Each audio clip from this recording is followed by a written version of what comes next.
conferència sobre les novetats epigràfiques de Badalona. I de fet hi ha més inscripcions ibèriques a Badalona que a Ullastret, o quasi tantes. Ara no, perquè el Pau me va passar unes quantes d'Ullastret, per tant ja torna a passar per sobre Ullastret. Però vaja, n'hi ha moltes i pràcticament totes són sobre vernissos negres. En aquest moment vernís negre fins al tercer quart del segle I abans de Crist.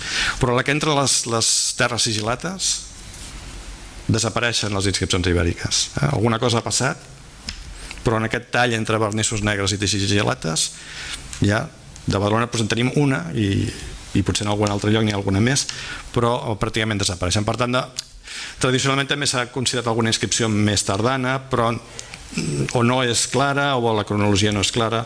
Jo crec que la cronologia, com mínim pel que fa a l'ibèric, potser a l'interior hem de tenir el missatge es pot canviar, però pel que fa a el que és l'ibèric i a la costa, doncs a l'últim quart del segle I difícilment ja és trobar alguna inscripció ibèrica. Algú més? No? Doncs moltes gràcies. A vosaltres. Penso que ha sigut molt aclaridor i en fi, és un tema molt apassionant. Gràcies. Vale, gràcies.